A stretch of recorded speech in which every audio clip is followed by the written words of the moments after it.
할렐루야, 주님의 이름으로 축복합니다. 코로나19로 인해서 아직까지 정상적으로 모임을 갖지 못하는 어려움 속에 있지만, 그 가운데서도 하나님께서는 여전히 우리의 믿음을 보시고, 또 하나님께서 친히 우리 구역의 또 모든 상황 속에서 일하시는 은혜가 함께 하실 줄로 믿습니다.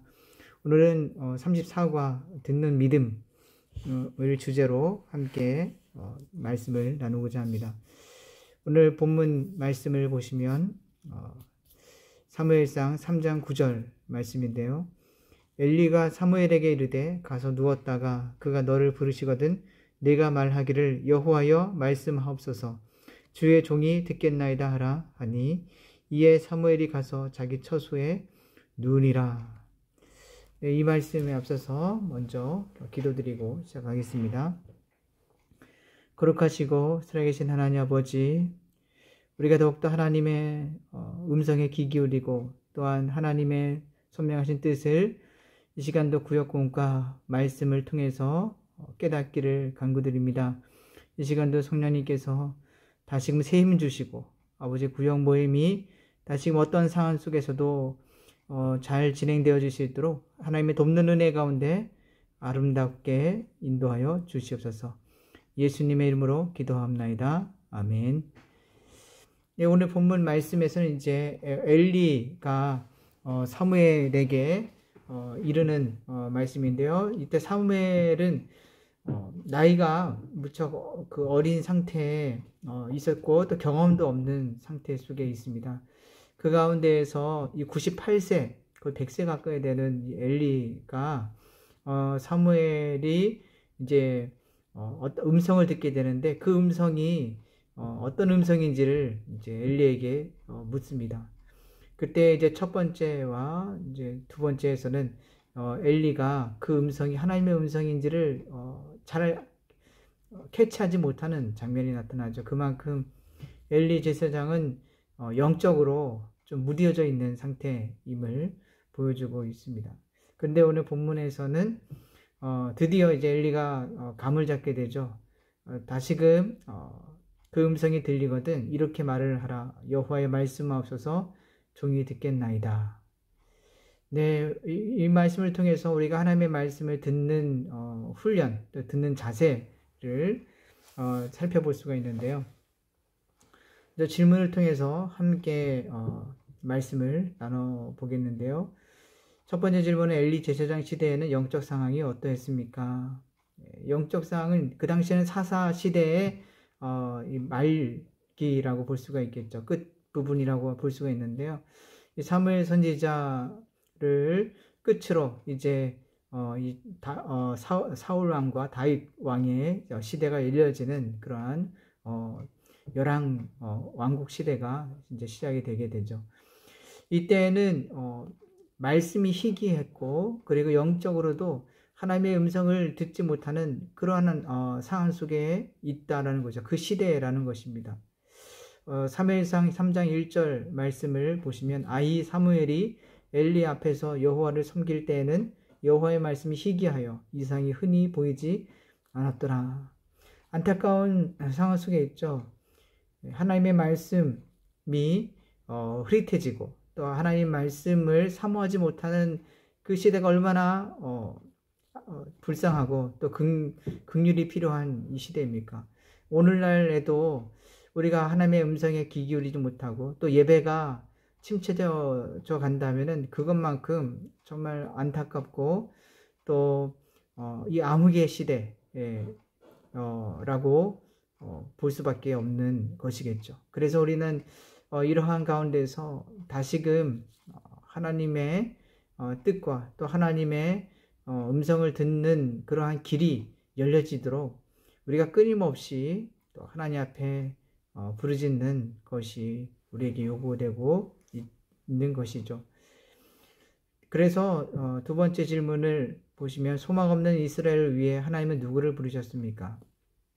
새로운 지도자로 사무엘을 부르셨는데요. 이때 사무엘의 나이는 12살로 볼 수가 있습니다. 참 어린 나이죠. 오늘날은 초등학교 5학년인데요. 하나님은 이런 나이가 어리다 할지라도 하나님이 선택하고 부르신 그러한 자를 부르신 어떤 제한을 두지 않으심을 볼 수가 있습니다.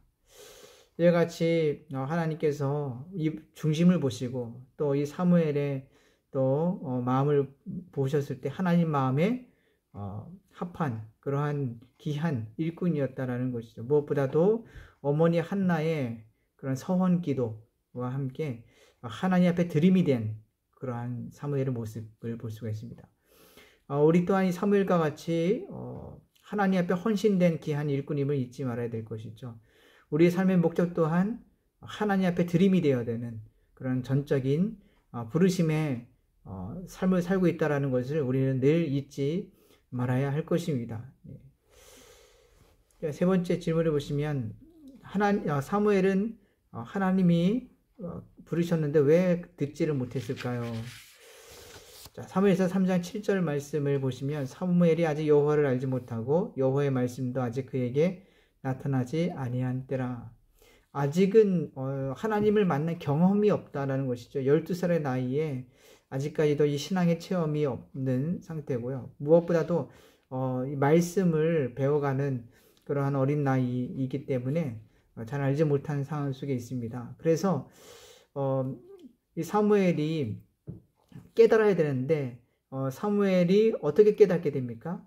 바로 그 옆에 있는 98살의 그런 노년이죠. 엘리 제사장에게 여쭤보게 됩니다. 질문을 하게 됩니다. 그때 이 엘리 제사장은 처음에는 이 음성이 뭔지를 알지를 못했어요. 엘리 제사장도 영적으로 많이 무디어져 있는 감각이 없는 상태이기 때문에 몰랐지만 결국은 나중에 사무엘에게 이 음성은 하나님의 음성일 수도 있다. 그렇기 때문에 말씀하옵소서 종이 듣겠나이다 라고 이렇게 알려주게 되죠. 우리에게도 마찬가지입니다. 영적인 무지 상태에 거하게 되면 이 사무엘처럼 이것이 하나님의 말씀인지를 깨닫지 못할 수도 있다는 것입니다. 그러하기 때문에 우리는 끊임없이 말씀을 통해서 배워야 되고 또 끊임없이 기도를 통하여서 훈련되어져야 됨을 잘 볼 수가 있습니다. 이를 통해 점차적으로 살아계신 하나님을 경험하게 되고 또 하나님이 어떤 분이신지를 알아가는 그러한 성숙한 그리스도인으로 자라가게 된다라는 것이겠죠. 네 번째 질문을 살펴보시면 사무엘은 어떻게 하나님의 음성을 듣게 되었습니까? 사무엘은 이제 드디어 하나님의 음성을 들었을 때 겸손과 순종의 자세로 임하였습니다. 하나님의 음성에 귀를 기울였을 때 하나님 말씀만 하셔서 종이 듣겠나이다. 이 듣는 자세로 자기의 어떤 사사로운 생각을 다 내려놓고 하나님 말씀에 청종했다는 것이겠죠. 우리도 수많은 음성이 있습니다. 소리가 있습니다. 세상에 수많은 우리 귀를 현혹시키는 소리들, 즐겁게 하는 소리들, 또 여러 말들이 있습니다. 그러나 무엇보다도 그 혼란스러운 가운데서도 우리는 주파수를 어디에다가 맞춰야 되겠습니까? 주파수를 하나님의 말씀에 맞춰야 됩니다. 하나님의 음성에 선명하게 잘 들릴 수 있게끔 우리 마음속에 모든 이 제약된 것들을 자꾸 정결케 하기 위해서 고백하고 또 하나님 말씀에 합한 생각과 마음을 통하여서 하나님의 음성을 들을 그러한 영적인 그런 경비함의 자세로 나아가야 하겠죠. 그래서 오늘날 이 시대가 더욱더 분별력이 필요한 시대이기도 합니다. 그래서 어떻게 분별을 하겠습니까? 또 이 코로나 상황 속에서 어떻게 우리가 이 구역 모임에 대해서 묵상을 할 수 있겠습니까? 그것은 무엇보다도 하나님께서 어떻게 우리에게 말씀하시는가? 하나님이 원하시는 뜻이 무엇인가? 하나님께서 이 구역 모임을 통해서 어떻게 우리가 감당하기를 원하시는가? 이 부분에 대해서 우리는 엿듣고 또한 듣는 훈련이 있어야 될 것입니다. 세상의 소리를 듣게 되면 그 세상의 소리의 여파에 의해서 모이면 안 된다. 또 여러 가지 부정적인 얘기들이 많이 오가겠죠. 이 사탄은 이러한 세상의 소리를 악용하는 그러한 모습들을 볼 수 있습니다. 이러한 전략에 맞서서 우리는 이러한 맡겨진 귀한 사명을 잘 감당할 수 있도록 끊임없이 하나님 앞에 여쭙고 기도하며 그 음성을 듣는 우리 모든 주님의 사역자가 되시기를 주님의 이름으로 간구드립니다. 이 시간 말씀을 근거로 해서 함께 기도 제목을 나누겠는데요. 첫 번째로 하나님의 음성을 들을 수 있는 영적인 길을 열어달라고 기도합시다. 그리고 두 번째로 하나님의 음성을 듣고 말씀에 순종하는 믿음을 위해서 기도합시다. 네, 잠시 기도 드리겠습니다. 살아계신 하나님 아버지, 우리의 심령이 하나님의 음성을 듣는 영적 귀가 활짝 열려지게 해주시고 이를 통하여 하나님과의 친밀한 교제 속에서 하나님의 뜻을 따라서 순종하며 또한 맡겨주신 귀한 사명을 잘 감당할 수 있도록 하나님께서 강건함의 은혜를 베풀어 주옵소서. 무엇보다 하나님, 오늘날 이 어려운 시대 가운데서 정말 구역 모임을 갖지 못하는 안타까운 현실 속에 있습니다. 그러나 이 가운데서도 구역 모임을 가질 수 있는 지혜와 또한 하나님의 뜻을 깨달게 하여 주셔서 하나님, 우리가 모이기를 피하는 어떤 자의 습관과 같이 되지 아니하고 오직 모이기를 힘쓰는 그러한 거룩한 성도로서의 삶이 될 수 있도록 하나님께서 항상 지키시고 인도하여 주시옵소서. 감사하며 거룩하신 예수님의 이름으로 기도하옵나이다. 아멘.